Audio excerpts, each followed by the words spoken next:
Bueno, muy bien. Desde aquí en adelante van a ver las personas que lo vean por diferido.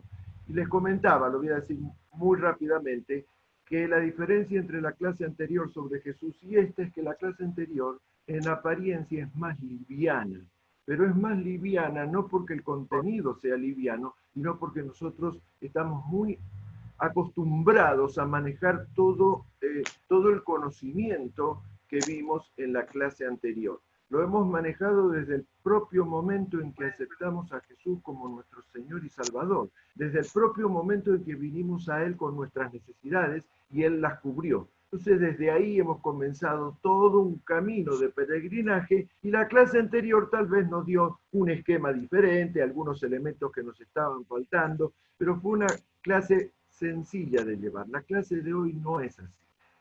Si bien la clase anterior también tenía algunos elementos teológicos que es necesario explicar, esta clase, la de hoy, es una clase que trabaja con dificultad para nuestro entendimiento otros elementos teológicos, que son la deidad de Jesús y la encarnación de Jesús. Así que lo que vamos a intentar en esta noche está allí en la meta transformadora. Queremos comprender, queremos desarrollar la comprensión de la naturaleza de Jesús como Dios y hombre. Al hacerlo, eso nos va a proteger de falsas enseñanzas y nos va a dar la confianza para poner en Jesús nuestras necesidades específicas. Es muy importante que entendamos que no estamos simplemente comprendiendo, sino que estamos comprendiendo para confiar. Ese es el objetivo de todo lo que hacemos. Entonces yo les pido por favor a todos los que están aquí presentes que participen en sus grupos con aplicaciones de las cosas que nosotros vemos aquí. Queremos conocerlo, queremos conocernos en realidad y queremos caminar la vida cristiana juntos. Es muy probable que algunos de los que están en los grupos, terminado este discipulado a fin de año, ya no tengan tiempo de compartir tanta intimidad, y sería una pena que se desperdicie entonces este momento. Muy bien, entonces, sabiendo que lo que queremos hacer ahora es acercarnos a entender los conceptos de Jesús como Dios y como hombre, les pido por favor que tengan una Biblia de papel o si están viendo la computadora, que tengan sus celulares, porque hoy vamos a leer mucha cantidad de textos, son textos de un solo versículo, y yo les voy a pedir que por favor busquen el versículo, yo les voy a anticipar un ratito antes, lo buscan y cuando yo lo anuncio simplemente levantan el micrófono y empiezan a leer. Dentro de lo posible me gustaría escuchar una variedad de lectores, que no sean siempre los mismos, porque hay algunos que leen y les gusta participar y eso está bien, pero me gustaría escuchar a algunos que no lo hacen. Así que tengan su Biblia preparada para poder leer esto. ¿Qué significa decir que Jesús es tanto hombre como Dios? Julia, pásame uno de los manuales, por favor, porque quiero ir mencionando por dónde vamos. ¿Qué significa decir que Jesús es tanto hombre como Dios? Yo les pido que tomen sus lápices y, y un papel o sus anotadores porque van a responder las siguientes preguntas. 1, 2, 3, 4, 5. Está allá y arriba. Van a responder con sí o con no. Y después vamos a integrar las respuestas. Las preguntas son las siguientes. Repito, ustedes respondan sí o no. Y después vamos evaluando a ver cómo les ha ido. podríamos decir, primera pregunta, que Jesús es un hombre que se hizo Dios. Coloquen sí o coloquen no. Segundo, ¿podrían decir que Jesús es Dios viviendo dentro de un hombre? Coloquen sí o coloquen no. Tercero, ¿podríamos decir que Jesús es Dios aparentando ser un hombre? Nuevamente, colocan sí o colocan no. Cuarto, esto está en la página 63, por si alguno se pierde. Cuarto, podríamos decir que Jesús es un espíritu al que Dios ordenó que se convirtiera en hombre. Colocan sí, colocan no. Podríamos decir que Dios es totalmente Dios, que Jesús es totalmente Dios y totalmente hombre. Colocan sí, colocan no. Muy bien, me gustaría escuchar a algunos que nos cuenten a qué le pusieron sí y a qué le pusieron no. No voy a saber por dónde va. Bueno, no importa, chao, andate. No, por culpa de las miras. ¿Por qué mi culpa? ¿Alguien nos comenta a qué le puso sí y a qué le puso no? El último es verdadero. María Pereira dice que el último es verdadero. Sí. Sí, yo puse... Sí. Vamos. Buenas noches, pastor. Yo le Buenas puse que noches. sí a Dios viviendo dentro de un hombre y a que Jesús es un espíritu al que Dios ordenó que se convirtiera en hombre y que, bueno, que Jesús es totalmente Dios y totalmente hombre. A esas tres les puse que sí. Muy bien. ¿Alguien más? Pastor, yo le puse solamente... Andrea Siripoti. Yo Bien. puse solamente la última que sí. Totalmente Dios y totalmente hombre. Y bien, ¿alguien más? Vamos Sí, a hacer unas 3, 4 La única personas más. verdadera respuesta es la última. Positivo sí, la última. Muy bien. ¿Alguien más? Yo también le puse más. que sí a la última. Muy bien, no sé quién es la última. Joana. Que habló. Mónica, tal vez. Joana, todavía no llegó. Bien, ¿alguien más? Nosotros... Adelante, adelante. Totalmente hombre. Muy bien, creo que era Natalia Pastor. la que hablaba. Sí, Walter. Hola, Sí, pastor. Belén y David, Soy estábamos Erika. hablando... Perdón. Vamos, Erika. Yo Totalmente hombre. digo que la otra última, todas no. totalmente Dios y totalmente hombre. Muy bien, Esa sí, las otras no. muy bien. Vamos a escuchar a 2 personas más, nada más.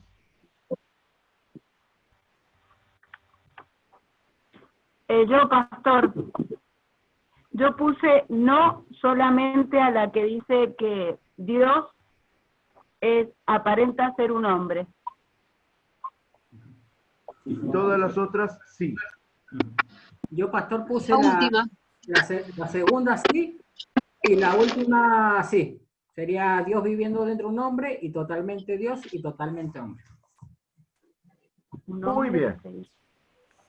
Muy bien, muchas gracias por su participación. Les cuento algo. Esto no es para nada es una pregunta con trampa. Alguien se me metió en mi presentación y me hizo un rayón. Eso lo hicieron la semana pasada también. Así que la persona que lo hizo se tiene que entregar porque va a quedar, tenemos que expulsar de la iglesia y no va a poder ir al cielo. Bueno, seguimos adelante. Les cuento que esto no es ni una pregunta con trampa ni nada.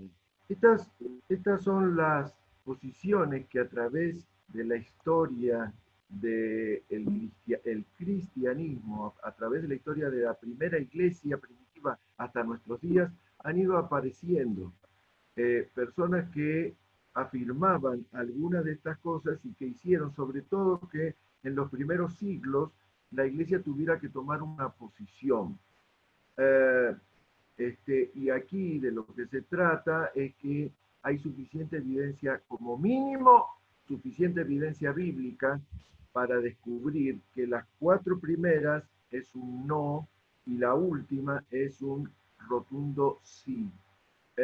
Pero claro, los seres humanos, en un intento de entender este concepto de Jesús, imaginan ciertas cosas y tal vez, si van a la Biblia, pueden recordar un versículo que no lo interpretaron muy bien, pero que les hace suponer. Es decir, estas posiciones que están acá, estas 5 posiciones, o 4, mejor dicho, 4 proposiciones antes de totalmente Dios y totalmente hombre, han traído muchos conflictos a la iglesia. Si no conflictos... ¿puedes parar? ¡Pórtense bien! Bueno, está bien, vamos a intentarlo, pero no solo han traído conflictos, sino que han traído la posibilidad de dialogar acerca de la correcta naturaleza de Jesús. Ahí vamos a ver un par de versículos. En Juan capítulo 1, versículo 1 dice, en el principio ya existía el verbo. El verbo estaba con Dios y el verbo era Dios. Acuérdense que verbo es otra de las traducciones para palabra. Y la palabra, o el verbo, o la acción, estaban en el principio. ¿De qué manera? Dice Génesis 1, el capítulo 1, que Dios dijo, sea la luz. Ahí está el verbo. Claro, hay que decirlo de alguna manera para que lo podamos entender, pero solo que Dios dijera, apareció la palabra, o apareció el verbo, o apareció la acción. Ese verbo era Jesucristo. Y resulta, dice Juan 1.1, que en el principio ya existía el verbo. Y el verbo estaba con Dios. Acuérdense de lo que vimos en la Trinidad y el videíto que les envié. El verbo estaba con Dios, o sea que desde un punto de vista era otra cosa que Dios. Pero termina y rubrica, y el verbo era Dios. No solo estaba, sino que era Dios.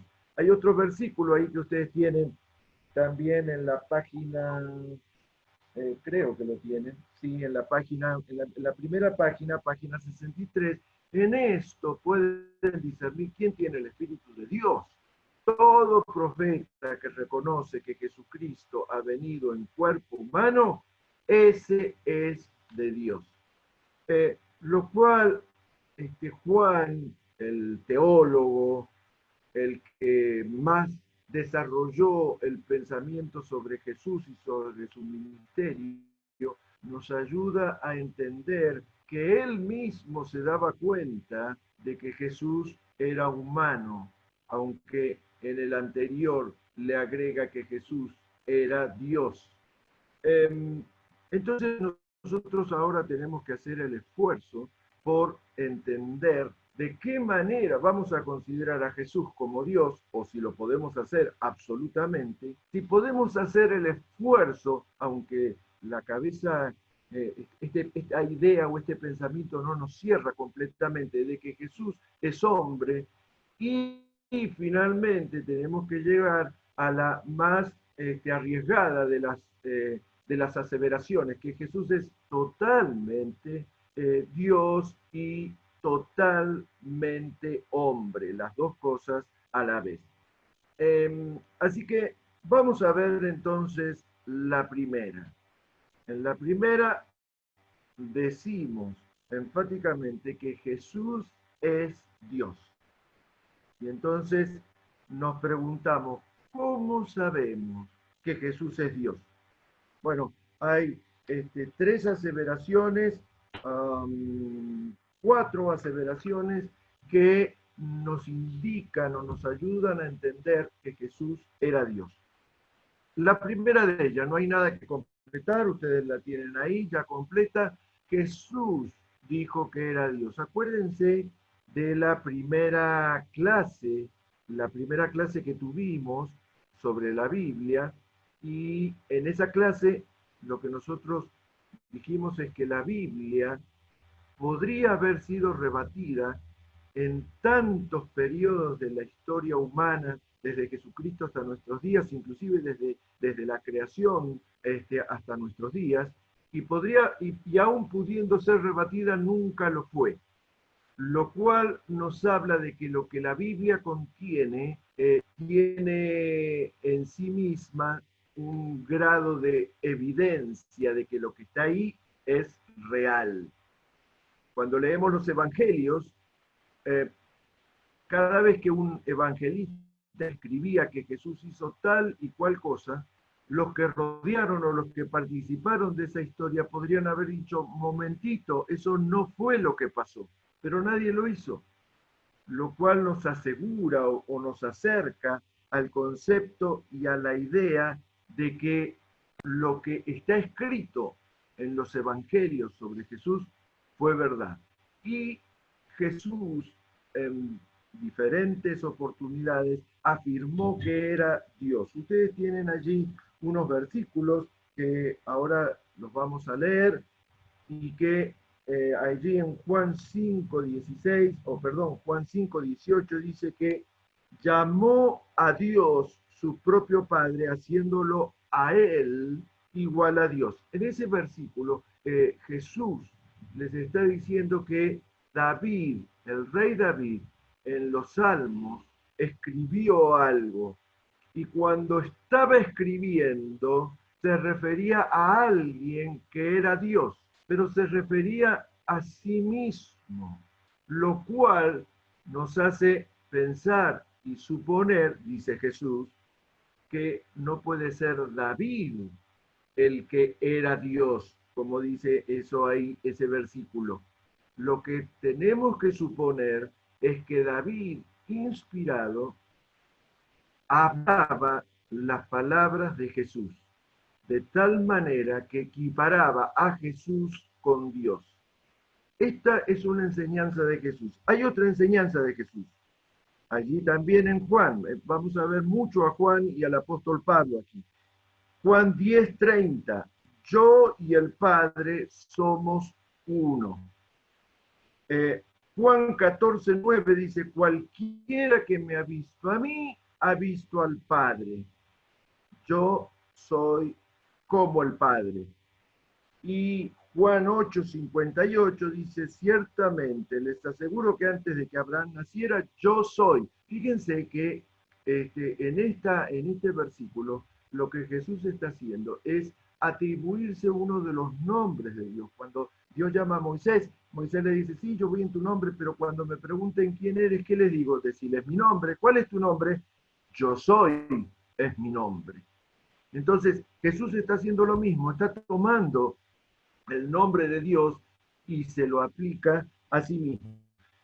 Probablemente para nosotros que no conocemos mucho el Antiguo Testamento no nos suene esto, pero para los fariseos que estaban allí escuchando las palabras, comprendieron exactamente lo que Jesús estaba diciendo, que Él era Dios, y que, bueno, el versículo siguiente que no está ahí en el texto, en el librito, en el manual, menciona que hubo un intento de apedrearlo. ¿Por qué lo irían a apedrear si él simplemente dijo, yo soy, yo soy, yo soy? Lo querían apedrear porque se estaba poniendo el nombre de Dios.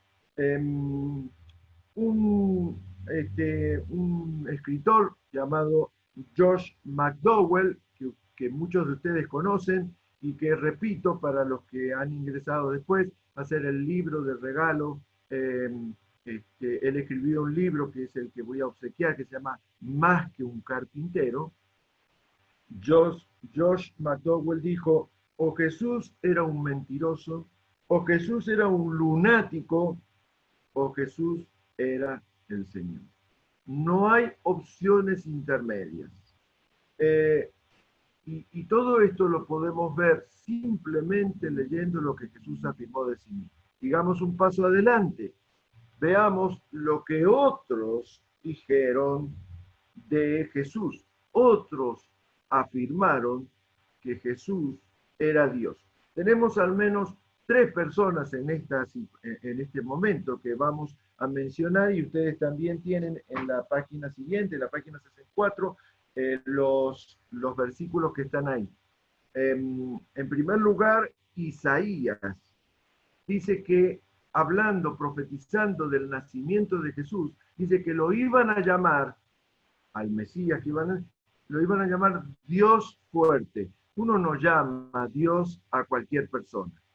Aquí Isaías, inspirado por Dios, llama a Jesús Dios fuerte. Ahora pasamos a Pablo. En 3 ocasiones Pablo menciona o la característica de que Jesús es Dios, o una característica también que se une con todo el conocimiento teológico del Antiguo Testamento. Allí en Filipenses capítulo 2, versículo 10 y 11 dice: para que en el nombre de Jesús se doble toda rodilla en el cielo y en la tierra y debajo de la tierra, y toda lengua confiese que Jesucristo es el Señor, para gloria de Dios Padre. En el Antiguo Testamento, ante el único que se doblan las rodillas es ante Dios. Fíjense lo que dice Isaías 45, 22 al 23. Vuelvan a mí, sean salvos todos los confines de la tierra, porque yo soy Dios y no hay ningún otro. Ante mí se doblará toda rodilla y por mí jurará toda lengua. Indudablemente el apóstol conocía muchísimo del Antiguo Testamento, y entonces en esta porción de la carta que le escribe a los que viven en Filipos, les dice: este es Dios ante quien toda rodilla se doblará. Y finalmente en Colosenses 2:9, un versículo que hemos mencionado cuando vimos la doctrina de Dios, dice: toda la plenitud de la divinidad habita en forma corporal en Cristo. Es cierto que este versículo nos sirve para las dos cosas, pero ahora lo citamos para mostrar que todo lo que es Dios está en la persona de Jesús. Y para terminar esta sección, decimos o acompañamos a Juan, en el capítulo 1, versículo 2, en el principio ya existía el verbo estaba con Dios, y el verbo era Dios. Él estaba con Dios en el principio, ya lo mencionamos recién. Hay un tercer elemento que nos ayuda a saber que realmente Jesús es Dios. Él fue adorado como se adora a Dios. Y ahora les voy a pedir que algunos de ustedes busquen estos textos. Mateo 20:20, otro va a buscar Marcos 5:6, alguien más va a buscar Juan 9:38, una persona más va a buscar Mateo 14:33, y la última persona buscará Hechos 7:59. Son textos que están allí mencionados en el primero, segundo y tercer. Hay alguien que tiene el micrófono abierto y que estamos escuchando sus voces. Abra el micrófono solo para leer el texto. Jesús es adorado como Dios. Por ejemplo, Mateo 8:2. ¿Qué nos dice?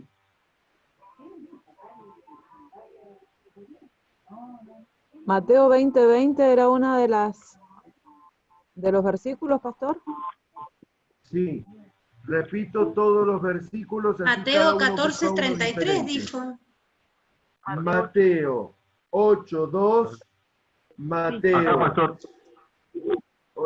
Repito todos los versículos por si alguien puede buscar alguno que falta. Mateo 8:2, Mateo 15:25, Mateo 20:20, Marcos 5:6, Juan 9:38. Abren el micrófono solo para leer el versículo, Mateo 14:33 y Hechos 7:59. Comenzamos con Mateo 8:2. No me lo anuncien, léanlo nomás. Un hombre que tenía lepra se le acercó y se arrodilló delante de él. Señor, ¿qué quieres? ¿Puedes limpiarme? Le dijo. Ahí está, un leproso se arrodilla y lo reconoce y lo adora como solo se adora a Dios. Mateo 15, 25. Acá, pastor. Entonces ella vino y se postró ante él, diciendo, Señor, socórreme. Ahí está una mujer que tenía un problema y que no lo consideraba un sanador o un hacedor de milagros, ante quien se podía acercar y decir, necesito un milagro, ¿cuánto cuesta? No, agarró y se arrodilló, y esa arrodillada en esa época era solamente ante Dios. La madre de Santiago y Juan, que está interesada en pedirle un favor, Mateo 20:20. Entonces se le acercó la madre de los hijos a Zebedeo con sus hijos, postrándose ante él y pidiéndoles algo. Marcos 5:6, el endemoniado gadareno. Marcos 5:6. Cuando vio pues a Jesús de lejos, corrió y se arrodilló ante él. Un ciego se arrodilla ante él, Juan 9:38. Juan 9:38. Creo, Señor, declaró el hombre, y postrándose lo adoró. Y postrándose lo adoró. Ahora no solo esta gente se postra y lo adora como a Dios, sino que Dios acepta la adoración. Mateo 14:33. Dice, y los que estaban en la barca lo adoraron diciendo, verdaderamente tú eres el Hijo de Dios. Muy bueno. Y finalmente, Hechos 7:59, donde muestra nuevamente a los discípulos. Y apedredaban a Esteban mientras él invocaba y decía, Señor Jesús, recibe mi espíritu. Muy bien, en todos estos versículos lo que estamos viendo es un grupo de personas diferentes, con trasfondos diferentes, incluidos los discípulos, que se arrodillan, que se postran. La palabra postrar es más que arrodillar, es tirarse al piso y que la cabeza esté en contacto con el piso, y adoraban a Jesús como solamente se hace con Dios. Ahora, no solamente lo adoraron, sino que Jesús permitió. Él podría haber dicho, no, yo no soy Dios, yo soy el Hijo de Dios nada más, soy un enviado de Dios, y que no me adoren como si fuera de... Pero nunca lo dijo. Él aceptó todo este tipo de adoración. En cuarto lugar... Pastor. Sí, en cuarto lugar menciono el cuarto para que lo vayan escribiendo y escucho a alguien que me quiera hacer una pregunta. En cuarto lugar, él hace cosas que solo Dios puede hacer. ¿Alguien me iba a preguntar algo? Hola, pastor, para no salirnos del tema, vio que dice que él es adorado como Dios y no rechazó esa adoración. Pero hay un versículo donde a él le dijeron maestro bueno, y él rechazó eso y dijo que bueno solo hay uno, Dios Padre. Esa era la incógnita, la pregunta que teníamos con mi esposo, porque no rechazó la adoración, pero cuando le dijeron maestro bueno, él dijo que no, que él no era bueno, que solo Dios era bueno. Muy bien. Una de las, en los grupos, por lo menos en 3 de los grupos, se estableció todo un muy interesante y picante diálogo acerca de temas diferentes. En cada grupo fue diferente. Y en las 3 situaciones, yo no he tenido tiempo de mencionarlo, así que lo menciono acá. En las 3 situaciones estábamos hablando de acercamientos a la Biblia que se basaban en buenas exégesis y en malas o incorrectas o exégesis incompleta. Nosotros tenemos que entender lo que dice el texto y no interpretarlo con el idioma actual nuestro, con nuestros prejuicios en el sentido de juicios formados previamente. Lo que está mencionando Gilda es algo que tenemos que interpretar. Le dicen maestro bueno, pero él no dice, no me digas maestro, hay un solo maestro que es Dios. Él lo único que desvió es el concepto de bueno, de bondad absoluto, el concepto que le corresponde o que le pertenece a Dios entre los atributos morales. Y en ese momento él necesitaba distanciarse de esto para mostrar los atributos que tenían que ver con el maestro. No rechaza el de maestro, rechaza el bueno, pero no porque él no lo sea, sino porque tradicionalmente el pueblo judío atribuía, lo cual no está mal, ya lo hemos mencionado cuando estudiamos Dios, atribuía ese atributo específica o exclusivamente a Dios. Ese es un texto en donde él hace una separación, pero no una negación, sino que él enfatiza el concepto de maestro. No sé si alcanza a responder, si no es suficiente, luego la podemos seguir en el grupo o de manera personal. Gracias, Muy bien. quedó claro. Él hace cosas que solo Dios puede hacer. Ahora les pido, por favor, versículo del que ustedes... estaban hablando, perdón, ese versículo del que estaban hablando, ¿cuál es, Gilda?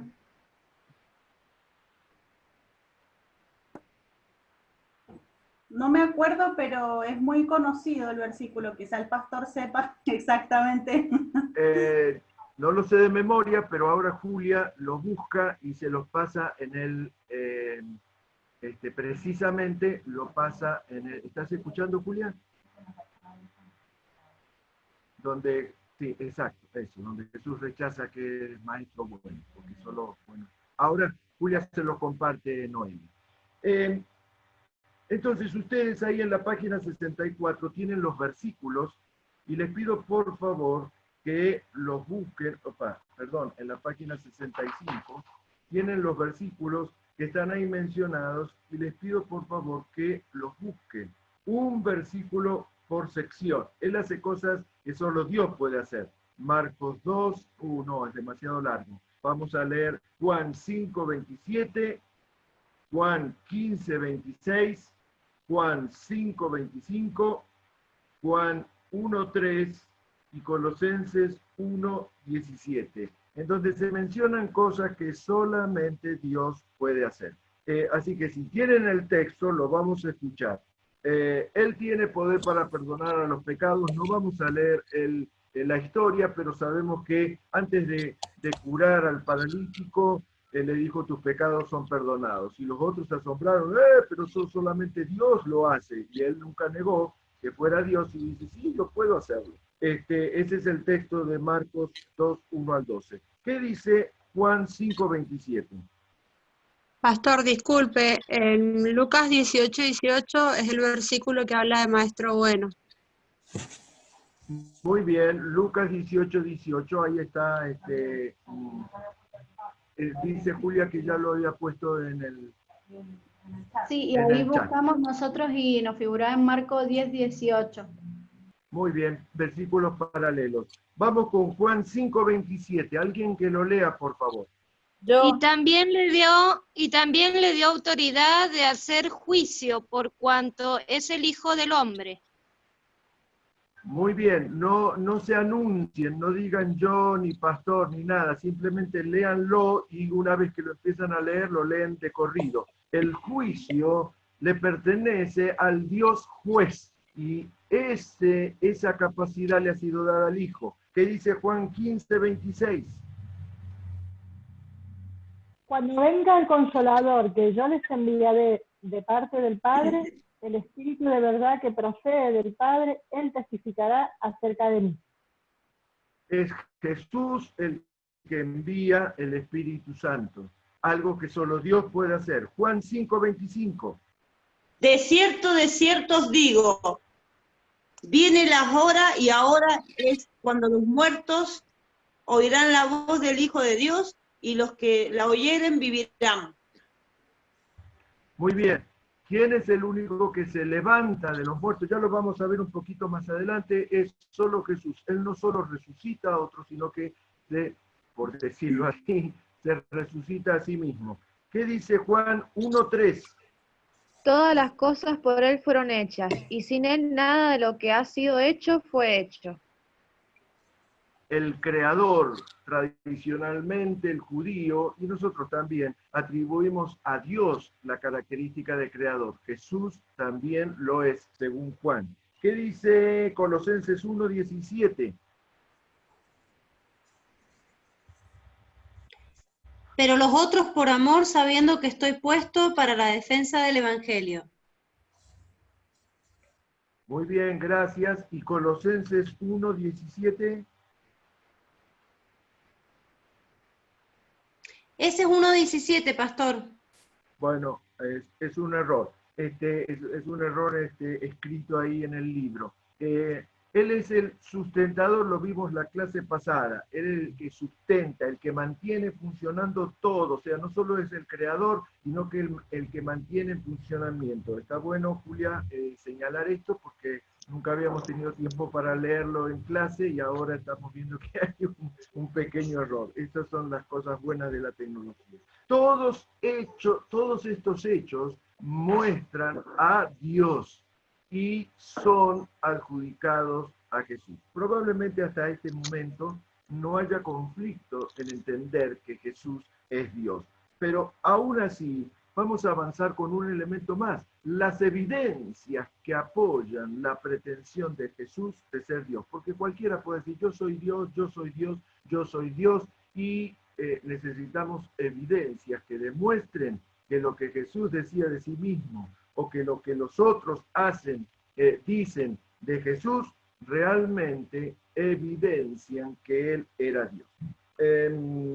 Lo primero que podemos decir es que las profecías se cumplieron. Es la primer evidencia. Hay un registro de antes que naciera Jesús. Hay un registro bíblico e histórico que se ha mantenido a través de los siglos, mucho antes que nacieran María y José, o los padres de ellos. Este registro podría haber sido invalidado en cualquier momento, pero la historia de la humanidad no los ha invalidado en ningún momento y han pasado de generación en generación, validados en cada generación, aceptándolos como documentos históricos. Alguien dijo, pero ¿y si viniera ahora algún presidente loco y dijera, a partir de ahora estos son los libros de la Biblia? Y los demás le dirían, ¿y en qué se basan? Nosotros tenemos el registro histórico de la humanidad que ha venido validando y aceptando, así como aceptamos la Ilíada, o así como aceptamos algunos escritos griegos y que tienen validez histórica, nosotros aceptamos los escritos de antes de Jesucristo con validez histórica. Fueron escritos en la fecha en que fueron escritos y hoy hay, estoy mencionando cosas cuando las mencioné cuando vimos lo de la Biblia. Hoy hay elementos como los estudios de carbono que nos ayudan a entender que los manuscritos fueron escritos en la fecha y en la época que se escribieron. Desde los comienzos la profecía hablaba de Jesús. Lucas 24:44, que ustedes lo tienen, entiendo, sí, lo tienen allí en su manual, dice, Jesús dijo, cuando todavía yo estaba con ustedes les decía que tenía que cumplirse todo lo que está escrito acerca de mí en la ley de Moisés, en los profetas y en los salmos. Y allí ustedes tienen, espero que lo hayan estudiado para hoy, y si no lo han estudiado, mañana que yo les voy a enviar un video y un comentario extra, hagan el tiempo para al menos leer todos esos versículos. Los vamos a mencionar, pero no versículo por versículo. Léanlo y estudienlo. Allí está el registro de profecías que se dijeron mucho antes de que Jesús naciera y que se cumplieron en la persona de Jesús. Se dijo que iban a ser de una virgen, que iba a ser descendiente de Abraham, que iba a ser de la tribu de Judá, que iba a ser de la casa de David, que iba a nacer en Belén, que iba a ser tomado de Egipto, que iban a matar a los pequeños, a los infantes, que iba a ser ungido por el Espíritu Santo, que fue anunciado por un mensajero, que iba a hacer milagros, que predicaría buenas nuevas, que ministraría en Galilea, purificaría el templo, entraría en Jerusalén, sería rechazado por los judíos y moriría de una forma humillante. Y ahí están todos los detalles de la forma en que murió. También que se iba a levantar de los muertos, que que ascendería al cielo y que se sentaría a la diestra de Dios. Es increíble. Estamos hablando de más de 300 profecías, todas las cuales, sin error, se cumplen en la persona de Jesús. Esto de por sí ya es una evidencia muy contundente de que Jesús era Dios. Alguien hizo un estudio o una experiencia para tratar de explicar cómo sería que una característica pudiera coincidir, porque alguien dice, bueno, fue coincidencia que naciera en Belén. Bueno, fue coincidencia que sanara a algunos sordos o a algunos ciegos. Pero estamos hablando de más de 300 profecías. Entonces, alguien, Peter Storer, menciona que las probabilidades que solamente 8, no sé si ven acá el número en mis manos, que 8 profecías se cumplan en un solo hombre, 8 de las 300 profecías que están en el Antiguo Testamento. Las posibilidades son de 1 en 10 a la 17. Es decir, que si tuviéramos 100.000 billones de posibilidades, 1 en 100.000 billones. Es difícil entender esto. A ver si lo podemos poner con un ejemplo. Vamos a tomar toda la zona del noroeste argentino, toda la zona completa. Vamos a agarrar de punta a punta: Salta, Jujuy, Santiago del Estero, Corrientes, Santa Fe, la parte superior de San Juan, etcétera, etcétera. Todo el norte argentino, que más o menos, tiene unos 7.000 kilómetros cuadrados. 107.000, bueno, Stone elige otro lugar. Yo elegí esto porque se acerca a la superficie que escogió Stone. Si uno tomara todo el noroeste argentino y lo llenara de 100.000 billones de monedas de un peso, la altura que llegaría estas monedas de un peso sería algo así como, a ver, yo lo tenía por acá y se me escapó, 1 metro. Es decir, todo el norte argentino tendría 1 metro de monedas distribuidas en todas las provincias del norte.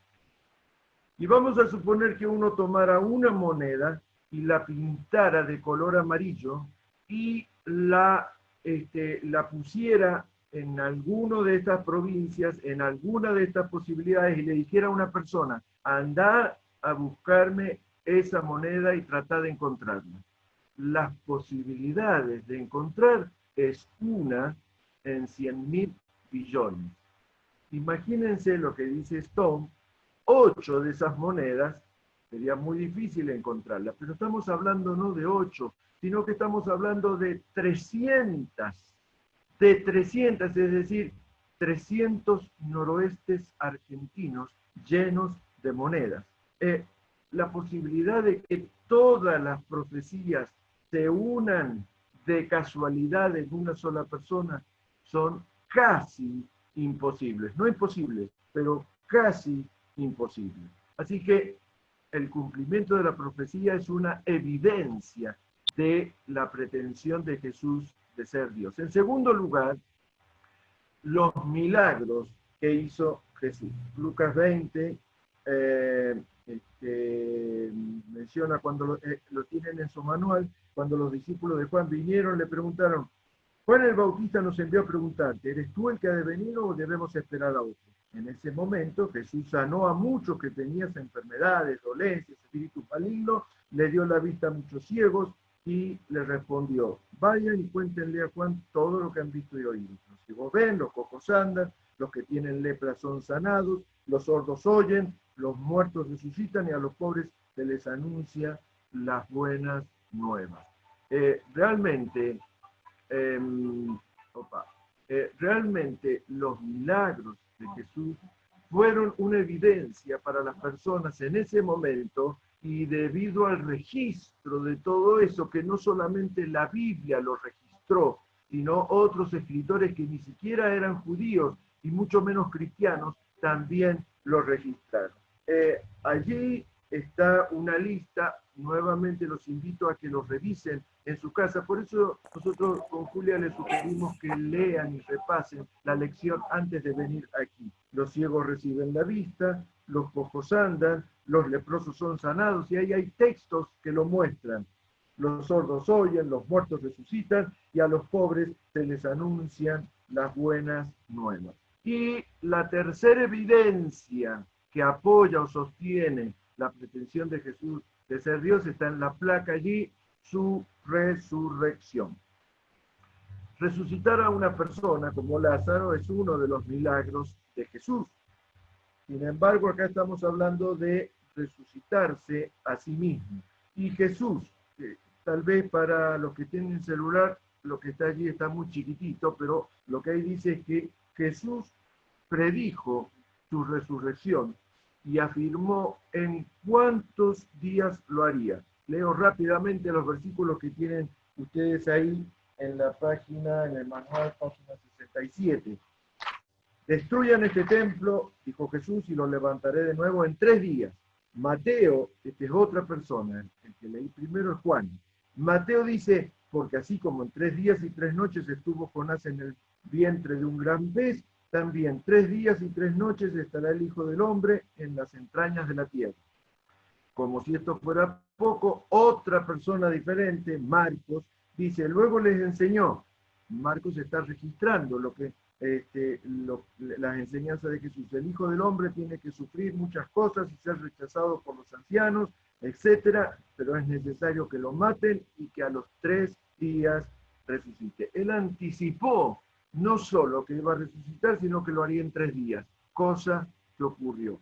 Mayor evidencia que esa. Y la segunda, también chiquitito ahí, veo que algunos que les veo la carita, se acercan en el celular y lo pueden leer. Jesús reclamó la autoridad que estaba detrás de la resurrección. Y también ustedes tienen el versículo de Juan 10, 17. Por eso me ama el Padre, porque entrego mi vida para volver a recibirla. Nadie me la arrebata, sino que yo la entrego por mi propia voluntad. Tengo autoridad para entregarla, tengo autoridad para volver a recibirla. La autoridad de la resurrección no es que vino otro y lo resucitó. Él tiene la autoridad para esta resurrección. Bueno, todo esto son evidencias. Esto es como ir a un juicio y que el juez diga de qué se lo acusa y se lo acusa de tal cosa. ¿Qué evidencias hay? Y entonces aparecen los discípulos, yo lo vi, aparecen otras personas, las mujeres, yo me arrodillé, etcétera. Empiezan las evidencias. Todas estas evidencias nos muestran sin lugar a dudas de que Jesús era Dios.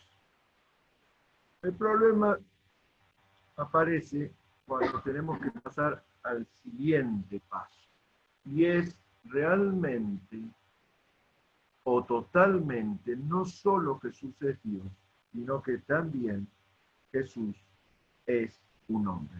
En esto, curiosamente, la cristiandad católica ha dado el primer puntapié, históricamente hablando, en los años pasados, en la década del 70, 80 y 90, al intentar bucear en la Biblia para descubrir al Jesús humano, al Jesús encarnado, al Jesús hecho hombre. Y las teologías de la liberación y otras similares que han salido de las entrañas del catolicismo empezaron a tratar de entender algo que la Iglesia había aceptado sin mucha exploración, y es que Jesús no solo era Dios, sino que también era hombre. Los evangélicos hemos tomado la posta más o menos desde finales de la década del 89, del 80, 90 para acá. La comunidad de estudiantes evangélicos, entre ellos algunos de ustedes pueden llegar a conocer a nombres como Pablo Deiros, René Padilla y su esposa Katy, Samuel Escobar, estos son los 3 argentinos, hay peruanos, bueno, hay latinoamericanos. Ellos tomaron el desafío de tratar de ver si lo que este grupo de teólogos católicos decía era cierto, y la verdad que llegaron a las mismas conclusiones. No es fácil aceptar la humanidad de Jesús, sobre todo cuando la comparamos o la equiparamos con la divinidad de Jesús. Pero sí, para poder continuar con nuestro diálogo, podemos afirmar que Jesús no solo fue Dios, sino que Jesús fue totalmente hombre. ¿Qué cosas hablaríamos con Jesús si Jesús hubiera nacido en nuestra época o si hubiera tenido más o menos nuestra edad? ¿Qué hubiera pasado si Jesús iba a la escuela con nosotros? Evidentemente, nos hubiera superado. Bueno, en mi caso es fácil que a nivel de estudio en la escuela primaria y secundaria alguien me supere. Yo no era el más excelente y el más destacado estudiante, pero en el caso de Julia era la reina del estudio, y la verdad que ella ha manifestado intelectualmente un recorrido por la escuela primaria, secundaria y universitaria que es asombroso. ¿Qué hubiera pasado si Julia hubiera tenido a Jesús de compañero? Seguramente Jesús la hubiera superado. Seguramente Jesús nos hubiera superado a todos. ¿Qué pasaría si hacíamos unas competencias de conocimiento sobre geografía? Si Jesús es el creador del mundo, no se le puede escapar nada. ¿Qué hubiera pasado si hacemos una competencia sobre conocimientos de historia? Si él estuvo en el desarrollo de toda la historia. Y si hubiéramos hecho una competencia de atletismo, de educación física, que es lo que es mi especialidad, yo creo que Jesús hubiera destacado en todas estas cosas. ¿Por qué? Porque Jesús como hombre fue exactamente lo que nosotros podemos serlo, pero llevado a un extremo de humanidad posible. ¿Cómo sabemos? Entonces, es la pregunta Pero que nos hacemos. quizás Jesús nunca se habría puesto a competir con seres humanos sencillos, porque es el maestro. Gracias, no sé quién fue el que habló, muchas gracias, pero yo creo que en el desarrollo, ahora lo vamos a ver, un poquito, en unos 10 minutos no más, en su desarrollo, él se desarrolló socialmente, lo que significa que sí compitió con sus compañeros del momento. Y ya vamos a ver si les ganó o no. 10 minutos. A partir de ahora vas a ver, no sé quién fue la que habló, en 10 minutos vamos a ver si pudo o no pudo hacerlo. El objetivo del comentario que hice es que en realidad Jesús fue un hombre como todos nosotros, un hombre con capacidades en desarrollo progresivo, un hombre que podía medirse con otros con el objetivo de crecer y desarrollarse. A ver, vamos entonces a la pregunta, ¿cómo sabemos entonces que Jesús fue un hombre con todas estas características que estamos mencionando? Y quién habló, que no sé quién es, después me puede decir el nombre porque es interesante su comentario. Ayelén. ¿Quién? Ayelén. Ayelén. Muy interesante tu comentario, Ayelén, porque de alguna manera muestra o retrata lo que todos los seres humanos nos cuesta aceptar de Jesús. Que Jesús podría haber hecho en esos años oscuros que no conocemos la historia, muchas o todas las cosas que nosotros también hacemos. Así que vayamos en primer lugar a el primer punto. Jesús nació como humano. Jesús no descendió ya como un hombre hecho, así como lo vimos irse. Jesús nació como un bebé. Y de ninguna manera podemos suponer, para mí es más difícil suponer esto que voy a decir, que como bebé él miraba a todos y decía, hola, ¿qué tal? Yo soy Jesús, qué bueno que estén acá, bienvenidos a los magos, hola, y que como un bebé de apenas unos días ya se expresara, ya hablara, ya mirara, ya tomara decisiones. Era un bebé como vos y como yo. Repito, es más difícil creer que como bebé ya estaba actuando como Dios. Como bebé fue un humano igual que vos, igual que yo. No vamos a decir cosas desagradables aquí, pero hizo todo lo que hace un bebé. Absolutamente todo, completo. Lloró como un bebé, buscó a la mamá, como bebé que necesita a su mamá, tuvo hambre, tuvo sed, gritó, se rió, empezó a reconocer las caritas de la familia que estaba cerca, debe haber jugado con algún sonajero adaptado a la época, le debe haber llamado la atención los colores, los movimientos. Al principio seguramente no podía agarrar el sonajero que le estaban dando, y ni la mamadera o lo que sea que haya tenido como mamadera, pero a medida que el tiempo fue pasando aprendió a agarrarlo, aprendió a la relación óculo-manual, a extender su mano y agarrar lo que quería. Cuando fue creciendo aprendió que si tiraba del mantel podía llegar a ciertas cosas. Todo lo que es el desarrollo de un niño, de un bebé a niño, Jesús lo experimentó. Nació como un humano. Ahí hay unos textos que confirman el nacimiento de Jesús como humano. Fue un humano el que nacía. Solamente para leer dos de ellos, de los tres que están mencionados, alguien que busque Mateo 1:23 y otro que busque Gálatas 4:4. Mientras están buscándolo, voy anticipando la respuesta que mencioné recién. Jesús no solo nace como humano, sino que comienza a desarrollarse, muestra un crecimiento humano. ¿Alguien encontró Mateo 1:23 o Gálatas 4:4? Profe. Escuchamos primero Mateo 1:23, Gálatas 4:4 y después respondo preguntas.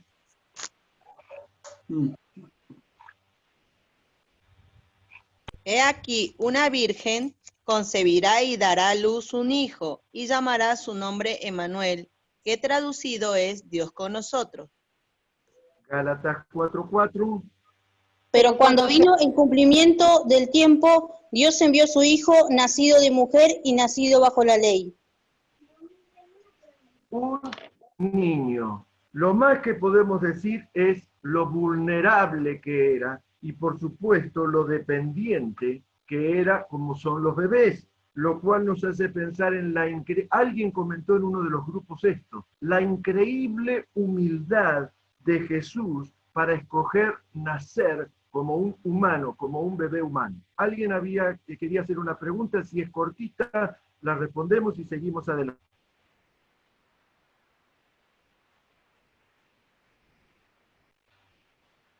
¿Nadie?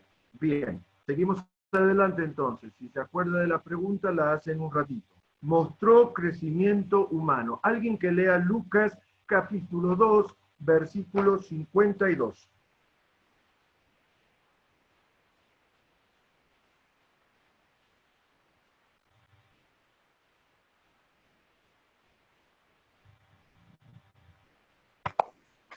Dice, y Jesús crecía en sabiduría, en estatura y en gracia para con Dios y los hombres.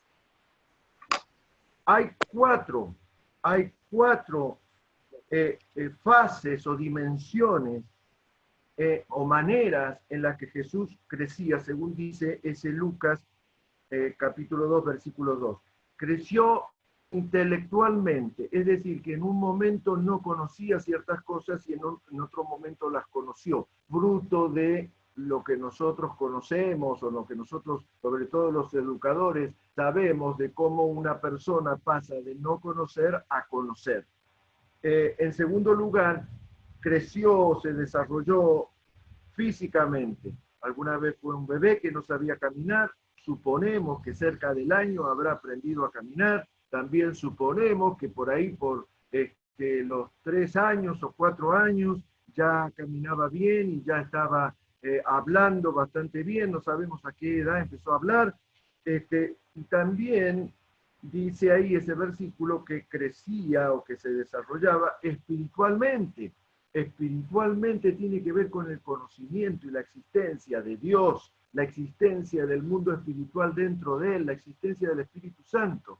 Como hombre podemos suponer que él fue incorporando estas cosas de manera paulatina hasta que tuvieron sentido para él. Estamos hablando de Jesús como hombre y finalmente dice que crecía en gracia para Dios, con Dios y con los hombres. Socialmente se iba desarrollando, tuvo amigos, seguramente habrá hecho alguna travesura, seguramente en algún momento, como una de las películas, bueno, ya lo muestran de grande, pero en una de las películas de Jesús lo muestran jugando con su mamá y tirándole agua a la cara de la mamá, y le señala para un lugar, la mamá mira y entonces le hace con el dedo así.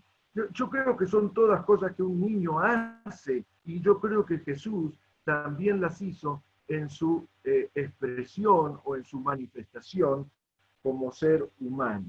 Él no nació con todos los conocimientos, él los fue adquiriendo y los fue desarrollando. En tercer lugar, bueno, ahí estaba, yo no lo puse, intelectualmente, físicamente, espiritualmente y socialmente. En tercer lugar, Jesús, sí, no sé quién, Alexander, sí. Sí, a esa maldad que usted se refiere, que Jesús tiene como niño, es la maldad que se refiere en Isaías 7:15, cuando dice, cuando sepa elegir lo bueno y rechazar lo malo, comerá cuajada con miel, porque antes de que el niño sepa elegir lo bueno y rechazar lo malo, la tierra de los 2 reyes que tú temes quedará abandonada. Esa maldad se trata de hablar de bueno, la maldad de un niño, ¿no? O habla también de que tenga, no sé, ¿viste? Sé yo, la típica maldad, ¿viste? No sé, ¿viste? Qué sé yo, de llevar alguna maldad en la adolescencia también, o solamente de niños solamente. ¿O a qué edad se refiere? Bueno, has mencionado un texto que yo creo que ningún niño podría leerlo, entenderlo y aplicarlo a sí mismo. Si vos querés decir que Jesús tenía maldad, también tendrías que poder decir que los seres humanos tienen una especie de maldad, y eso ni filosóficamente ni educativamente lo podemos afirmar. Los seres humanos siempre eligen, y en sus elecciones muchas veces han cometido el error de elegir lo malo. Si tu pregunta fuera, si Jesús como hombre tuvo la posibilidad de elegir entre hacer lo malo y lo bueno, aun cuando tenía los 9 meses o 1 año de vida, ¿pudo Jesús haber escogido? Yo la respuesta es sí, pudo haber escogido. ¿Qué escogió? Yo creo que escogió lo bueno, porque tenía la posibilidad, la misma posibilidad que tenemos los seres humanos. Cuando la mamá le dio una orden, podía elegir obedecer o desobedecer, podía elegir cualquiera de las dos, igual que cualquier niño, pero cualquier niño probablemente hubiera pensado egoístamente. Jesús no pensó egoístamente y escogió hacer lo bueno. El ser humano, o sea, acá tenemos que hablar de pecado original, y esto lo vamos a ver cuando veamos la doctrina del hombre, porque tenemos que distinguir lo que es el pecado original del pecado circunstancial o electivo. Lo cierto es que Jesús tuvo la misma posibilidad que cualquier niño para escogerlo, sin necesidad de ese pasaje bíblico que tiene otro significado y que después yo te comento, para no alargarlo. Muy bien, seguimos entonces con el tema de las emociones, y Jesús sintió todo tipo de emociones. A ver si estamos ahí. Nuevamente hay una serie de versículos que los invito a que ustedes lo lean, pero Jesús sintió dolor, a Jesús le dolieron ciertas cosas, físicamente hablando. Jesús se sintió apesadumbrado, Jesús se asombró como se asombra la persona que de repente ve algo que no estaba esperando. Jesús experimentó amor, para gente no creyente, para sus amigos, para sus discípulos, por su madre. Jesús experimentó admiración, se quedó admirado. Jesús se angustió, Jesús sintió compasión, Jesús se airó, se enojó. Todas emociones que compartimos los seres humanos. Y todas están allí evidenciadas en el registro bíblico. Y en último lugar, o en cuarto lugar, Jesús tuvo experiencias humanas y necesidades humanas. En algún momento Jesús estuvo cansado y tuvo que sentarse, y tuvo sed, y tuvo que pedir que alguien le dé agua. Tuvo hambre, estuvo viviendo un momento de agonía como mínimo. Fue tentado, allí está el tema de la maldad. Murió como ser humano. ¿Por qué iba a dejar todo esto? ¿Por qué lo iba a hacer todo esto? ¿Por qué dejó la perfección del cielo para venir a convertirse en un simple hombre? Lo hizo por amor y lo hizo usando de algo que nosotros también podemos usar, la extrema humildad. De lo que estamos hablando es de un término que le ha roto la cabeza a muchos teólogos desde la época del apóstol Pablo hasta nuestros días. Es el tema de la encarnación, y la encarnación es uno de los conceptos que definen lo que estamos hablando ahora y que menciona que alguien que no era humano se hace carne y viene a nosotros, se nos presenta con una figura de carne y hueso. Eso es la encarnación. Los teólogos latinoamericanos que mencioné recién, Tito Paredes, el peruano, ya me van apareciendo otros nombres, ellos descubrieron, John Stott, que a pesar de ser inglés, desarrolló todo su pensamiento teológico en Latinoamérica y en los países del tercer mundo, afirman que la encarnación de Jesús fue identificatoria. Jesús se encarnó para identificarse. ¿Con qué se quiso identificar Jesús? Se quiso identificar con las personas, con nosotros. Al final de este estudio, ahora en unos 20 minutos más, vamos a ver por qué quiso hacer eso. Pero también, y este es el agregado de los teólogos latinoamericanos a los teólogos católicos, también se identificó en la misión. No solo en la persona, sino en la misión. Cuando Dios escoge al pueblo de Israel, le dijo a Abraham, yo te voy a bendecir, pero yo te quiero bendecir ¿para qué? Para que vos seas de bendición. Allí está la persona viviendo las bendiciones de Dios, pero recibiendo una misión. El pueblo judío dijo, ¡ay, qué bonitos que somos nosotros! Nos eligieron para ser bendecidos por Dios. Dios es nuestro y no se lo convidamos a nadie. Y por más que los profetas trataban de hacerle notar que no era esa la razón, los judíos se pusieron tercos y entonces sobrevino la segunda parte del plan de Dios. Jesucristo vino para mostrar en su persona, al encarnarse, lo que se estaba esperando. Por eso se habla de Jesús como el segundo Adán.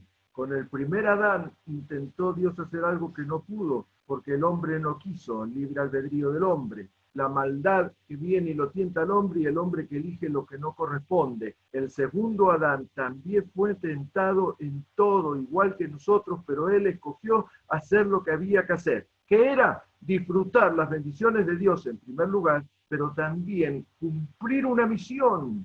Y la misión es bendecir a los demás. Los que están aquí, en este lugar, estudiando, varios han comentado en los grupos de WhatsApp las bendiciones que han recibido de Dios. Y algunos pocos han sido lo suficientemente astutos para anticiparse a la clase de hoy y comentar cómo están bendiciendo a otros. Lo voy a mencionar muy rápidamente porque no me acuerdo quién era. Alguien mencionó que, no sé si Julia se acuerda, me lo puede decir, mencionó que su nombre significaba flecha o lanza, la que abre caminos. y mencionó muy bien no solo las bendiciones que recibía de Dios, sino que está bendiciendo a otros, iniciando nuevos caminos. Otra persona en otro de los grupos mencionó que era una fuente de agua. Y entonces me encantó porque dijo y escribió, yo puedo beber de esa agua y calma mi sed, pero me doy cuenta que tengo más que la que necesito y se lo puedo compartir a otros. ¡Genial!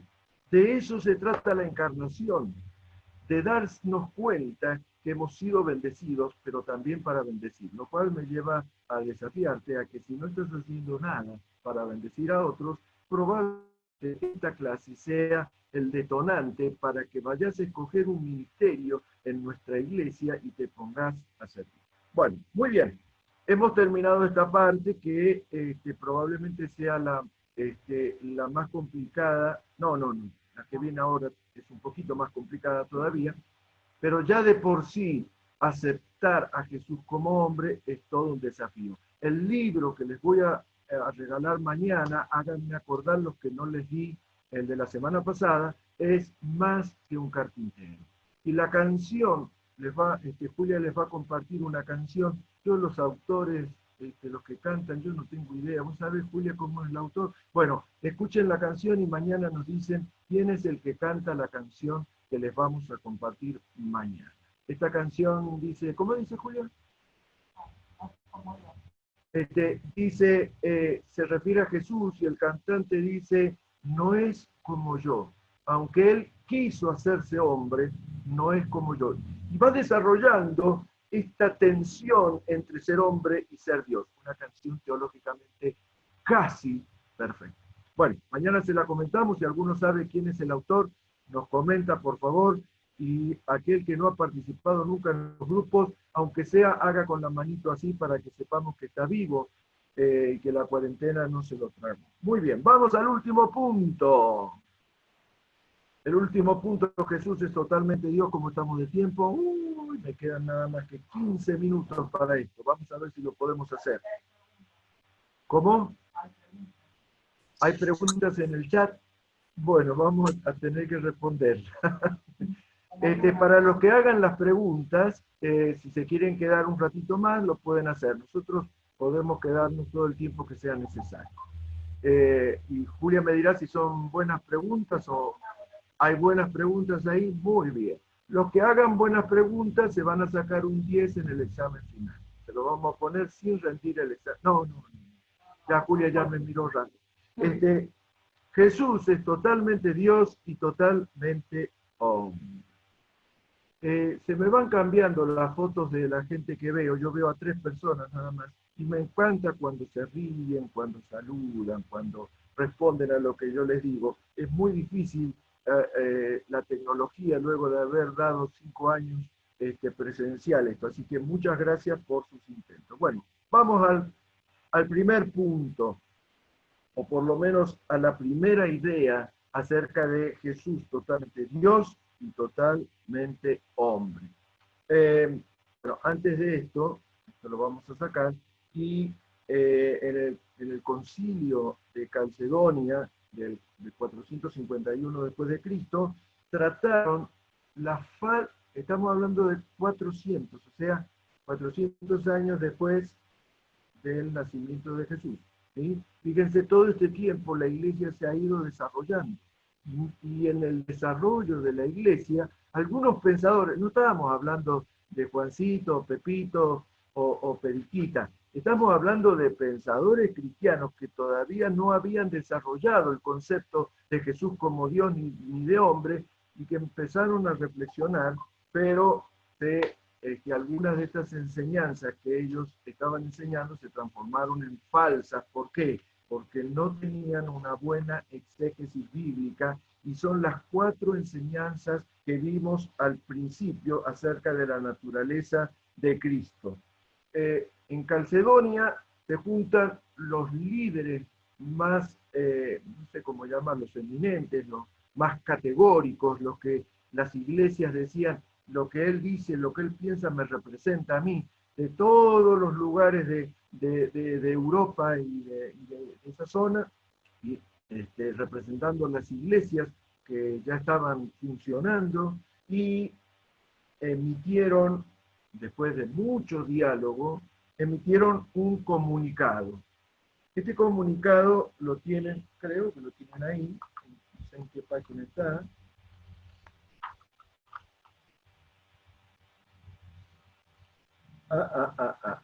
No lo tienen, así que yo se los voy a leer. Sí, efectivamente no lo tienen. Es muy probable que Julia lo escriba, porque este es un comunicado muy conocido, muy famoso.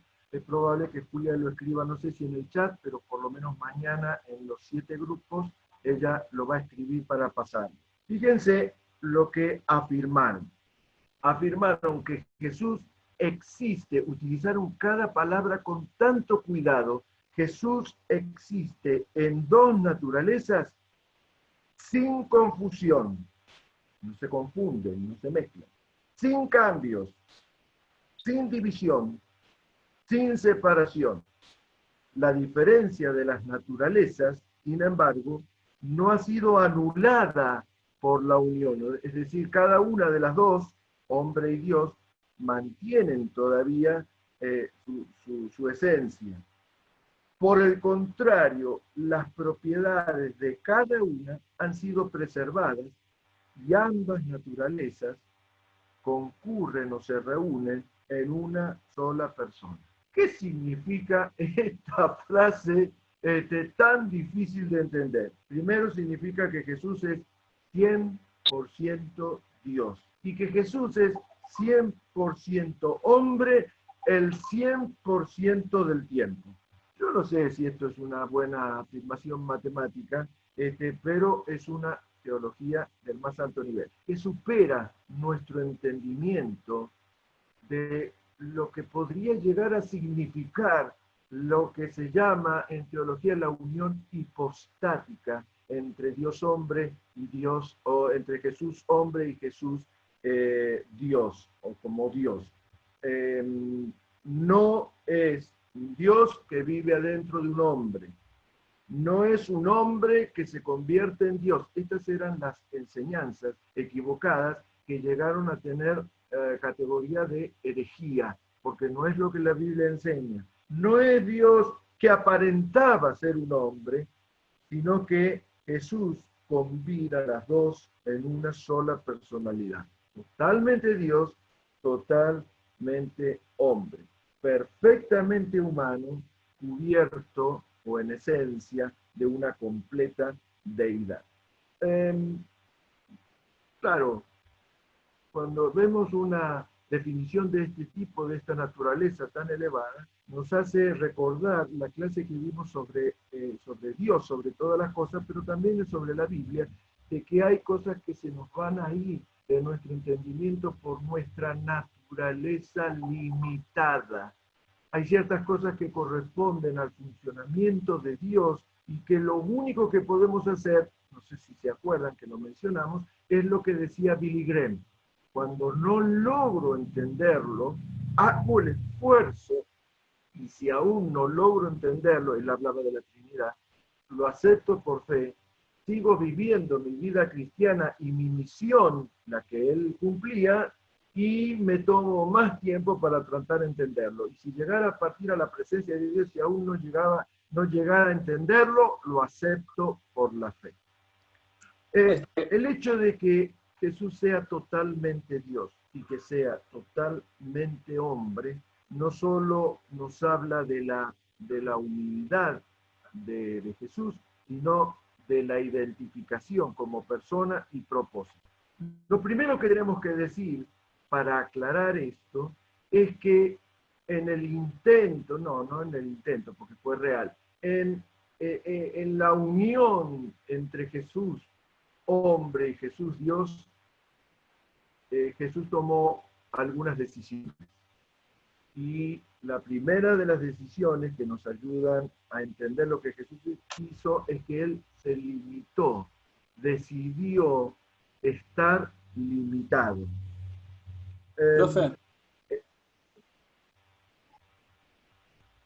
Profe. Sí. ¿Puedo hacer un comentario de eso? Si es cortito, sí, porque si no, no vamos a llegar. Me quedan nada más que 9 minutos.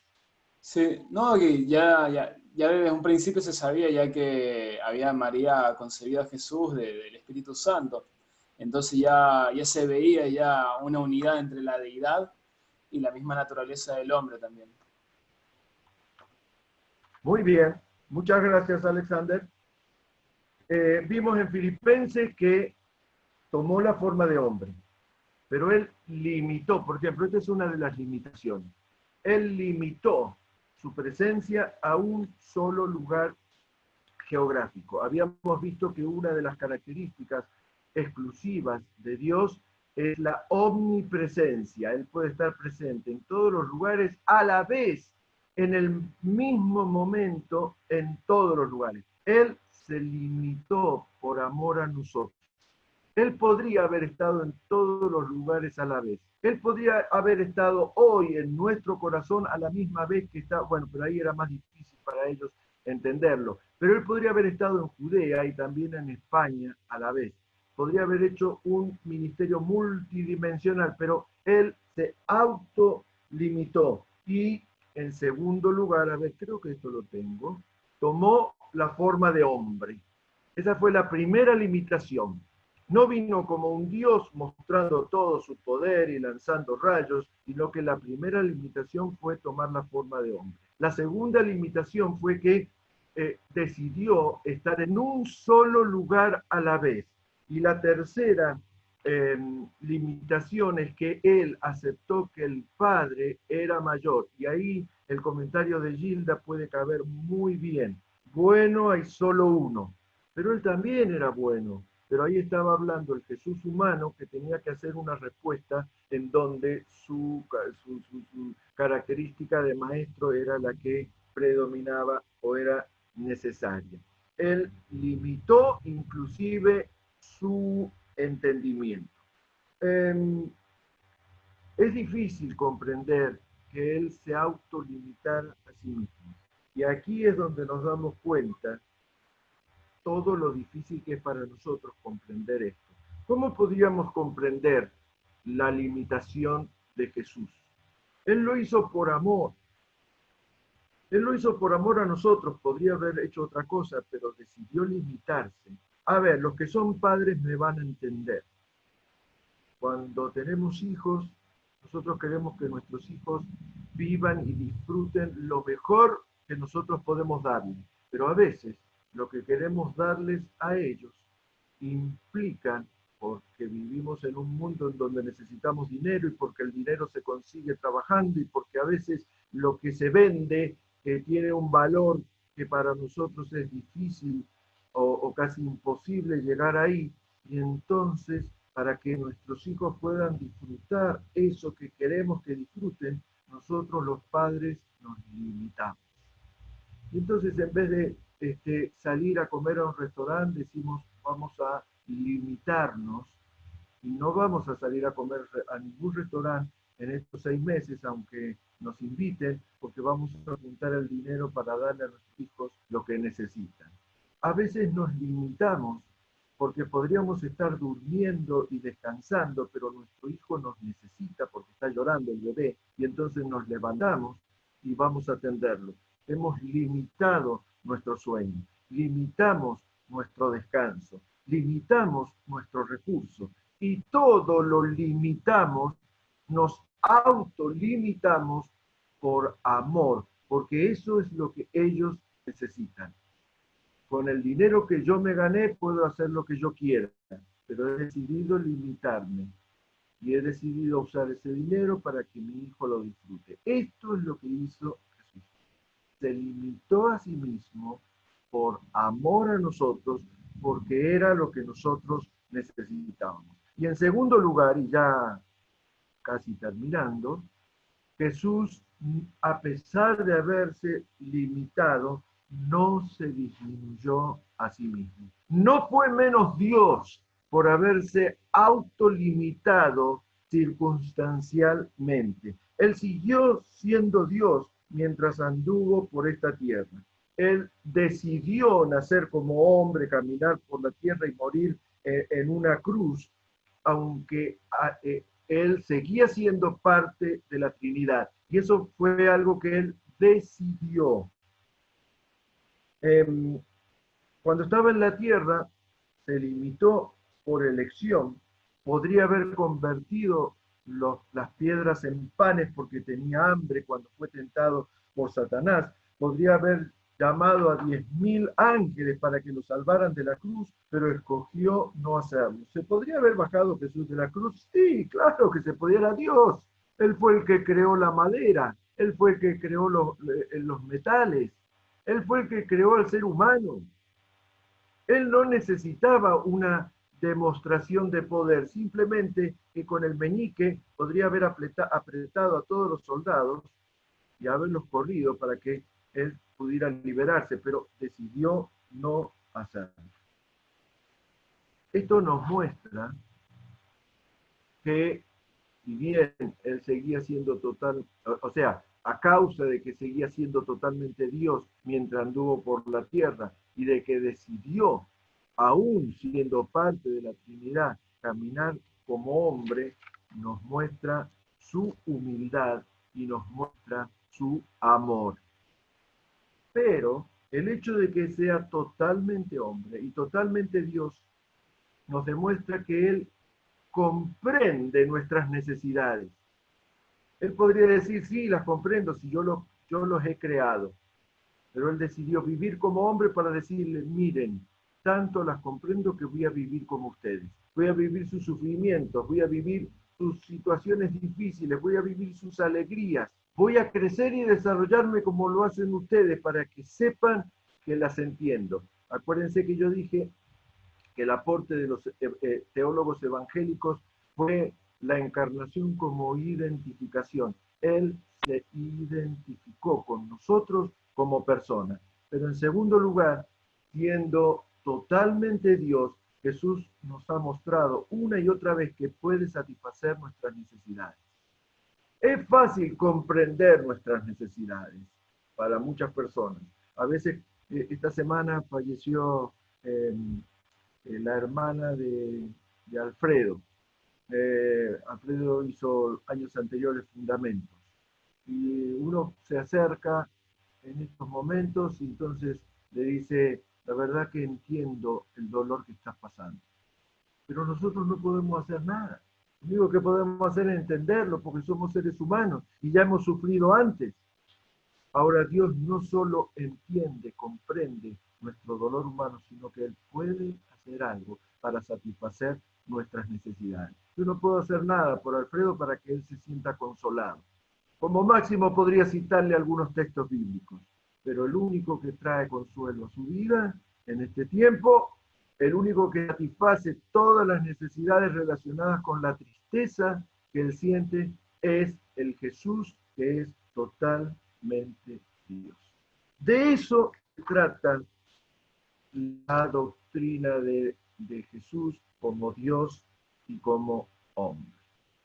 Bueno, muy bien, hemos terminado más o menos en tiempo y quiero orar. Acompáñenme en oración y luego el que necesite irse lo puede hacer y vamos a ver si podemos responder muy brevemente las preguntas que ya están están incorporadas, escritas ahí en el chat. Señor Jesús, gracias. Gracias porque al ver tantos elementos que nos cuesta entender, gracias porque tú nos aceptas y porque tú estás a nuestro lado, no solo para ayudarnos a acercarnos a entender este concepto, sino para cubrir nuestras necesidades. Señor, gracias porque a pesar de que algunas de estas ideas no las podamos entender, aún podemos confiar en que tú vas a seguir a nuestro lado, cubriendo nuestras necesidades.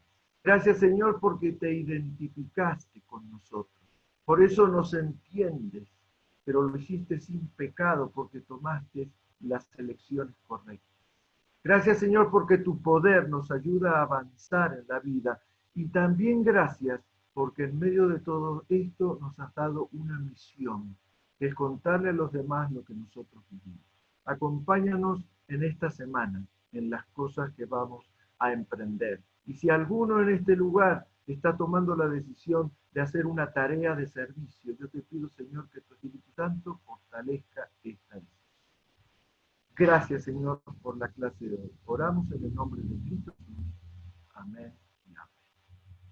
Bueno, muchas gracias. Mañana les enviaremos entonces los libros prometidos. Repito, la tarea, van a tomar uno de los 3 libros, o 2 de los 3 libros, o los 3 libros. Van a leer como mínimo un capítulo al principio, al medio, al final, y van a hacer una aplicación de ese capítulo a su propia vida, ya sea cosas que le han pasado, o cosas que están viviendo, o cosas que les gustaría vivir. Bueno, muy bien, vamos a escuchar entonces...